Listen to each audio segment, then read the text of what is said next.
What is up, everybody? It is the Zip Zap Zop, and welcome to another Minecraft video. It's been quite a long time since I've done one of these, actually, now that I think about it. And so I figured, why not do one?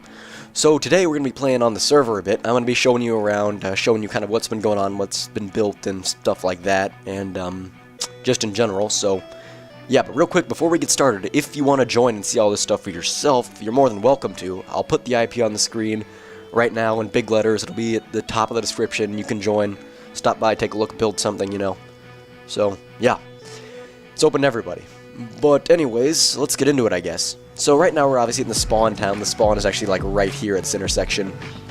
This is the very heart of things. This is where I think of it as, and this is where we got started. This house right here, my house, was the first thing ever built. Now, I don't actually use this as my house anymore. I've moved somewhere much cooler, which you'll see closer to the end of this, but it's just a very basic setup. I mean, you can see for yourself what's been going on here. Nothing really too advanced. Just a lot of simple mechanical stuff. Because right now, when I built this, I was still coming down from the whole just super urban, you know, office park kind of feel from when I was making all the stuff in the Xbox world. So you can kind of tell with like the super blocky aesthetics and things like that. It's pretty noticeable. And the very linear design with just one hallway and things branching off of it and such. So that I think it turned out pretty well. Of course, this is actually all under World Guard now, just for safety reasons. It really doesn't need to be nor. There's nothing worth taking here at this point. But, I mean, it is just to be safe, I guess, because it got broken into a while ago, and after that I started being a bit more careful, you know. But I mean, you can just tell kind of the blocky aesthetic of the very first thing I built after switching over to the PC version, so for that, it's kind of a historical relic, if anything else. And this common house was just built a few days later. And I mean, you can kind of just generally this similar aesthetic with the the vertical log pillars of some variety, kind of crisscrossing the windows, and then the two stories, and then all of that, the jutting out piece in the center. So you can just kind of tell it's pretty similar. And I'm not sure why I used jungle wood, but I like how it turned out. It kind of gives it an interesting feel. And this is the common house, like I said. So there's just common public space. There's beds out here with like one chest you need to stay for just a tiny bit of time, a day or two. And then in here we have the more kind of involved room design with all the necessities present, so you can stay there pretty much indefinitely if you needed to. Of course, people have pretty much, this has fallen out of use since people have started building their own stuff. I mean, what a concept. But there's 6 rooms like that on the bottom floor, 4 right there, and then 2 down below there. So yeah, that's pretty nice. This place can hold like 10 people at once if it wanted. I'm sure there's more. More could fit. It's a very open building. But then on the top floor, there's just kind of general storage, more general useful things. We've got storage crates and all the like, and a basic enchantment setup. So yeah, that's that. And I love how this house turned out, actually, despite its kind of modular, blocky design. Again, I think it looks quite nice. All right, so yeah, that's the kind of the heart of the map. I built both of those, and I just think of that as the very core region. But over here is the barn, for lack of a better terminology, I guess. And in here we've just got, animals. I mean, there's not much else to be said. A lot of dogs, a couple horses now with a new update. And just the basic stuff. When I was building this, I just kind of thought, I was just kind of trying, winging it basically to make something look good. And this is the end result. I'm pretty happy with it too. And then right here is Cuckoo Kaju's house. He built this, God, a long time ago. This is like when everything that direction was just gone, empty. There was nothing there. But now, there was a hill right here, actually, but that got terraformed away for all this stuff. And this is Vincent Jet's house. He doesn't live here anymore, though. I mean, it's pretty bad, so that's probably a good thing. And I'm gonna just kind of try to credit people wherever I can. So, I mean, if I miss you, I do apologize. Feel free to post a comment, but I'll do my best. And then, oh, look, there's a lot of glowstone missing. Actually, whoops, I forgot to fix that. Just a little world edit accident, but, yeah. Alright, that thing was distracting me. But this is the farm. Lots of stuff. I mean, pretty much everything you need, actually, now that I think about it. You got pumpkins, melons, wheat, carrots, potatoes, and then if you get up to the top floor, there's a nice tree farm with every variety of tree, too. Again, this is kind of fallen out of use because people build their own stuff now and try to move away from the spawn town because it gets chaotic at times, but, I mean, that's understandable.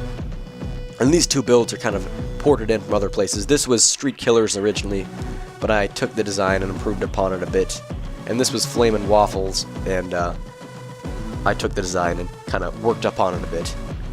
And Yeah, these are both... That one isn't finished yet, though. I'm going to work on that later. But up here, we have our nether portal, our official one. We have a couple lying around the town, obviously, but this is the official one, I guess you could say. It kind of resembles a nether fortress. I want to say Bullroar built this, but I might be wrong, so if I messed up, I apologize. But yeah, just kind of a nether fortress aesthetic thing. And then this was owned by, geez, like 5 people, but they have since left the server, so it's kind of an abandoned structure now. But I mean, really, anyone can move in if they wanted, I guess. It's a nice building. Probably been stripped of anything valuable, but I mean, still. And this is Taco Guru's house. He's moved miles away from spawn, but it's still here. It's a nice basic design. I like how it looks. And then up here we have a library that was built by Street Killer. And yeah, that's pretty much kind of the heart of the town, what I think of it as. Oh, this is TJ Game Crazy Kid's house. And there we go. So yeah, and then over here is what I like to call the ghetto. I built one sign right here. This was me, and then other people from this kind of general area just kind of took and started approving upon it. I mean, so yeah, there's all of that. But I mean, you can just kind of tell. I mean, you look over here, and then you look over here. It's like, oh, yeah. But this is Crazy Bob's house. He's no longer with us, unfortunately. But, yeah, over here, I can't remember whose house this is, honestly. But, I mean, obviously, yeah. This is Zeeb Dean 777, I can't remember the numbers exactly, house. And this is the Almighty Jesus' house. So, yeah, there you go. And over here is the Corrales Castle, kind of obliged. It's a work in progress, I don't know. I'm kind of trying to wing it now, see what I can do with it. And then over here, I think this is pretty self-explanatory what happened here. Yeah. No, I don't think much else is needed. But before we get into this kind of style, before I get into all the other builds I've been doing that no one really knows about but me and my operators, I'll show you the mines, which are still public. So yeah, this was really an ideal spot for a town when I found the spawns. There was a nice flat plain, it was on the coastline, there was this enormous ravine that was super resource rich right next to it. And we took this and built upon it, and this place has been pretty heavily used actually. The entrance used to be up here, but it ended up, the forest that it was in ended up getting razed for building, and then this just now serves as kind of an isolated storage area. And even the beginnings of a rail network were down here. This place has been in use for a long time. But you can see there's tunnels extending long ways in every direction. There's tunnels off of tunnels off of tunnels. And I like this area, although it's really not used anymore. It's quite industrious, quite functional. So yeah, that's pretty much it for the surface area. There's a few builds farther away, but I won't bore you with me flying to them. I suppose I could show you Bullroar's house, though. I'll show you that one. And then we're going to get to my personal stuff, which is a bit more clandestine. Quite a bit, very, very difficult to reach, but I mean, I'm pretty pleased with how it turned out.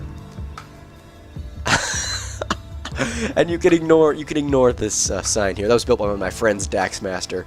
I still don't really know why, but this is actually Bullroar's house right here. So, yeah. And this building is much more fortress-like. This is basically a giant bunker on the surface. Not the most creative style of building, but no, apparently we're locked out. Okay, well, we'll break through. Yeah, this is a pretty nice place. Very fortress-esque. And, yeah, okay, so now we're gonna go ahead and head back to spawn. And I'm gonna show you my secretive, my secretive area, for lack of a better terminology. They won't really be secretive after you all see it, so, yeah. Now, mind you that my house is under World Guard, so it is physically impossible for you to place or break blocks, unless you're an operator, and creeper explosions and TNT are both disabled, so, yeah. But anyways, you have to break through right there, and now, I don't know if you saw, but there was that kind of line of just smooth stone there. That can actually be closed, and normally it is, but for whatever reason I had it open this time. Probably wasn't my numerous attempts to do this video right, because, I mean, I've had plenty. Because Fraps just keeps hitting random lag spikes, so fortunately it appears to have stopped now, so, I mean, I won't complain. But yeah, this is what I like to call the decoy room. I didn't really want to step on any of those, because if you hit any of them, all of those up there will just drop lava. And it's a headache to clean up, so, yeah. But this room is lined with bedrock, completely impenetrable, and, except for the designated path. But now, this is quite a process to get inside. I want to say, yeah, I already had the door open, but there's a switch right here that you have to hit. But it's like super layered security, because you can't break blocks to begin with, so, yeah. And now this one requires breaking blocks to get through, so obviously if you're not an operator or yours truly, you're not going to be able to get into here. But yeah, now we're actually inside the facility itself, my bunker complex, if you will. I'm going to kill all mob real quick, and right off the bat you can see there's a security checkpoint in place. Yeah, this facility is very segmented off into pieces and parts and various other things, so even if you manage to somehow overwhelm security or break through in a single area, you're only isolated to that part of it. And now I broke through just for demonstration purposes, but if we head into here, the redstone's been a bit glitchy lately. I don't really know, this might not work. Yeah, okay, I do apologize, it's not functional right now, but this stuff right here should be functional. So this controls that door, and basically once you get a person to step inside here, it's a world guard obviously, so they can't break into you. You can just check their inventory for stuff, check their ender chest, make them put all harmful supplies in a pile or something. And, yeah, that's the general idea of these things. And whenever you feel safe letting someone in, you can hit this, and then they can come on through. I do apologize again, the redstone is non-functional right now, but there's a doorway back into there right here. But it's been a bit glitchy, I don't know. I think there was a water spill somewhere along the way, so that might be a problem. But, yeah. And then once we're inside here, actually, we have just everything you'd need to survive indefinitely underground for a long, long period of time. And then farther down we have hydroponics, which is oxygen production, basically. If you're stuck underground for an extended period of time, in a sealed environment, it makes sense to have oxygen production. Because, I mean, at the end, this place is at its core a bunker facility designed to, you know, survive whatever, so it would make logical sense to have oxygen production if we're going to seal ourselves in indefinitely. But we're going to head to this sub-level first, see what this is. Well, this is the simulator. This thing is really cool, believe me. But in here, we have the garrison. I don't know why these beds keep glitching out like this. Just some sort of lighting thing, I don't know. But yeah, I mean, basic stuff. Same thing on the opposite side. I think you get it. And then in here... Oh no, I lied. This is not the military training simulator. This is the supercomputer unit. Not sure where the sign said that, but yeah, this was based off of, I don't know if any of you have played Fallout 3, but if you have, this is based off of John Henry Eden near the end at the Enclave base. And basically, it's just a giant supercomputer. He's basically a computer unit that is a giant tower with a kind of a pathway extending around it, with a big central interface at the top. And that's what I did, so I basically just have this giant tower with a pathway kind of extending around it, wrapping around it, running through it at times, just kind of based off of the Fallout 3 thing. And if you follow this all the way down, you'll reach the bottom floor. And then up here, we have some wireless redstone tricks rigged up to some nuclear TNT plug-in at the top, at the surface area, hidden, that if set off, this will cause significant damage. But it's on a delay, so you have time to disarm it if you'd like. And yeah, that's this sub-level. So this sub-level is kind of the more mundane of the two. The other one's much more functional.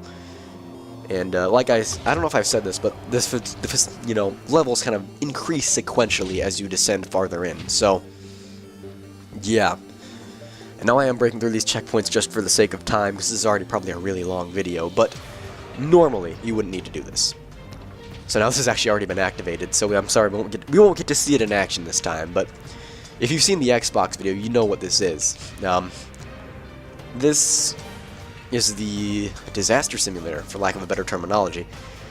And what you can do a lot of stuff from this. You can launch large amounts of harming potions at people. You can drop villagers. You can drop zombies. You can flood the place. You can flood it with TNT. You can drop nuclear weapons. You can do a lot of stuff, all from a hub up here, which I'm probably not going to do for fear of either crashing my computer, crashing fraps, or just taking too long. So before we do this, I would like to show you guys this. This is the mess of redstone that is required to run this entire setup.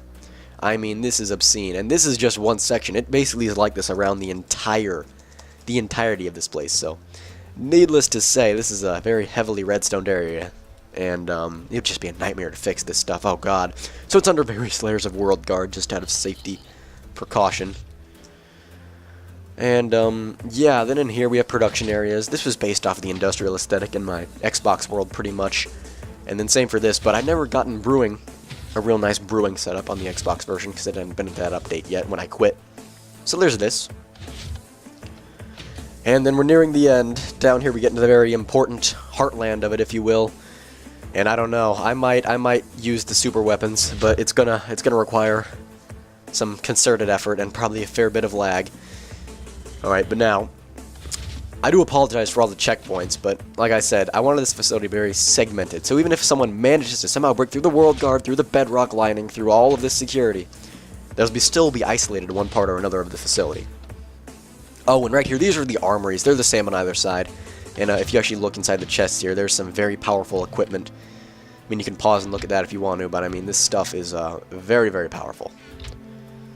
So, yeah, there's all of that, and heading even farther underground for safety reasons. We're heading into the next sub-level. There's so many on this thing. It's huge. I mean, this started out just as kind of a humble hallway project like on the Xbox, and then it just grew and grew and grew and grew, and now it's this. So here is another, this is a work in progress. This is the teleporter hub. Since command blocks are a part of this game, I can do some exciting stuff. And now this is obviously not done yet, but basically what's going to happen is I'm just going to have a normal block right there and then a pressure plate, and if you step onto it, it will teleport the nearest player. In that case, it'll always be you because you're right here. It'll teleport the nearest player to a predetermined coordinate set, so I can basically have people going wherever I want, whenever I want, and so I think that's going to be pretty awesome when it's done. But this is a relatively recent addition too, so it's not quite completed yet, but I already love the general aesthetic of this room, so yeah. And then, oh, okay, I'll show you the missile silos next. These places are, this was crazy. This is huge, large-scale build. But we kind of got a command room up here, obviously, and then this just links up to a second one over there, so I'm just going to show you this one. But it's got a missile extending up in that direction, and then all the way down to bedrock level, basically. And then we've got enormous, sprawling just rooms everywhere set up around it. The only thing left to do in this area is pretty much make it so all the rooms can be locked down from a remote location, so if the missile launches, you won't have, you know, shrapnel or whatever else flying into the controlled environments. So, yeah. And then, oh, this is one of my personal favorites. This is the Warhead loading bay. Kind of got a command room back here. This is based more off the Dead Space kind of aesthetic, really. But you've got warheads right here. They can obviously kind of transport it over to the missile right here and then load it on before it's launched. And you got 3, and then there's 1 atop the missile already. So I don't know, you know, you interpret that as you may, I guess. And then this hallway just kind of extends down farther to an entry point for the loading bay. And then we have a cargo lift, and then the hallway just kind of runs around to circle down to the bottom. And that is the nuclear missile silo. And these things are self-destructible in their silos, but it is incredibly destructive and incredibly laggy. Oh god, it lags like you would not believe. So I'm not going to detonate it at this point because I'm already running fraps, which has been a bit sketchy lately, so I don't want to risk it. But if I detonate that, it will destroy everything for about 500 blocks in any direction. So the only things that really survive are the command room of the bunker, which I'll show you near the very end here, and parts of the town. So anyways, down here, we've got our very fancy, very aesthetic up, but it's just a nether portal, really. And across the other side, we have a, again, a very fancied, aesthetic up end portal, but again, it's just an end portal at the end of the day. End. So, yeah. And over here, this is the medical facility, which is sprawling, absolutely enormous. And on either side, we've got this kind of a sub, you know, hub entry level. If we fly up here, we have a cafeteria, basically. I was taking ideas from the Xbox version, I'll be honest. That was where I got a lot of inspiration, but then again, I built the stuff. Was it inspiration? I don't know. Because I built the stuff in the Xbox too. But this is the kind of emergency room setup, or operating room, I guess, since this is a military compound. It's not really a public facility. But yeah, I've got all the amenities and the necessities, and these designs just extend a long ways down this direction, and pretty much all the way to the end of these hallways. And so there's, if I remember right, there's like 50 or 40 on each side. And so there's a substantial amount of rooms. Not all of them are actually usable. Unfortunately, I had to block some off because it would actually interfere with the redstone from the training simulator, disaster simulator. all these rooms would. Like, right here, if we just kind of break a block, you can see that it leads up to right there. So, yeah, but in this hallway, I think you picture where it goes, extends all the way down there. So obviously a very high capacity to deal with injuries at a very fast rate. And then if we head over to this side, the other side right there is still a work in progress, because like I said, these projects are absolutely immense. But I mean, over here we have the very kind of advanced operating facilities where you can have kind of viewing points on either side for observation and control of various machinery and such. And then in here we have the actual operating room. This is kind of a sick and sadistic room, really, but it's supposed to be very high-tech, very medical, and you have the terminate patient option, so there's a somewhat humane thing, right? So yeah, there's that, and then the design replicates on the opposite side a couple times, because it was all about quantity. We wanted to have a high functionality rate. And then over here, I just love the whitewashed halls, I don't know why, but over here, we have the morgues. Ironically, there's a skeleton running around, but we have morgues right here. And I think this is pretty self-explanatory. I mean, yeah, not much else to be said about this. This is the morgue. So, yeah. And then across the hall from this, we have the crematorium, which, again, pretty self-explanatory, kind of grim, I suppose, but, I mean, this is a medical facility. Has to be functional. And then we just have similar structures, similar things across here on the opposite side. And so that's the medical facility. Quite the expansive structure, sitting a long ways in either direction. It was really a struggle to build this one, actually, because oftentimes I would be building and I would just interfere with another area I had segmented off before, and it was quite difficult to get everything compacted into the space without somehow messing something else up. Alright, this way is a surprise I'll save for another video, and this way is down to the very heart of the facility itself, where in a worst-case scenario, you could survive indefinitely. Even if the rest of the facility is destroyed, breached, compromised, whatever, you can lock down this area and survive. So, here, again, future video. But for now, this is a combination lock. It's a bit sketchy in how it functions, but now you guys will know the combination, so there you go. And there it goes, and now we're in. So, yeah, now if we're inside, we can hit this switch to reset the door and lock it down again. And now we're in the hub of it all. Of course, this is all guarded by miles of World Guard and bedrock and all of this other stuff. And so, down there is the command room. This is a future expansion for some other important room. And this right here is one of the largest rooms in the facility. I know I'm calling everything expansive, but this is just huge. So this is the reactor core. And I was getting inspiration from Metroid Prime when I built this. It's so big, and a couple mobs spawn here or there, but that's not really a huge concern for me because, again, if they like, move a muscle, they'll fall to their death. And so, yeah, this room right now actually isn't entirely functional. I haven't made any sort of power network. That'd be extremely complicated, more of a weakness than anything. But, I mean, I just love the aesthetic of this room because it's huge. It's absolutely enormous. And feels pretty cool. Kind of, if you guys ever played Metroid Prime, remember on the Space Pirate frigate, the very beginning where you fought the Space Pirate, or whatever, the Parasite Queen, that thing? This was inspired by that completely. So yeah, there's that. And now, we're nearing the end. If you've stuck through to this point, I'm impressed with you. I mean, just join the server sometime if you want, but you're never seeing this if you're on the server unless you're an op. So, yeah, this is the command room. I'm not actually going to hit any of these switches, but all of these are functional and running at 100%. So, yeah, basically. The only one that's a bit sketchy is this one, because sometimes it does, sometimes it doesn't. But yeah, all of these 100% functional, effective. If I hit one of these switches right now, there'll just be a horrendous explosion on the surface. Imagine this as a ICBM control hub, and basically these have missiles aimed at predetermined targets, essentially. Not quite missiles, but I mean aimed at predetermined targets, if you will. So. Why not? I'll hit one just for the sake of the video. We're gonna destroy... We'll destroy the common house. A very simple thing. But, we're gonna wait a second, and then... we're gonna do this. Yep, you see there's 3,000 entities. Oh, yeah. Alright, so now we're gonna go back to spawn, and, yeah, there it is. So... I think you get a sense of what's going on here. And, yeah, that's pretty much it. Pretty much every large-scale structure or place has one of these things rigged to it.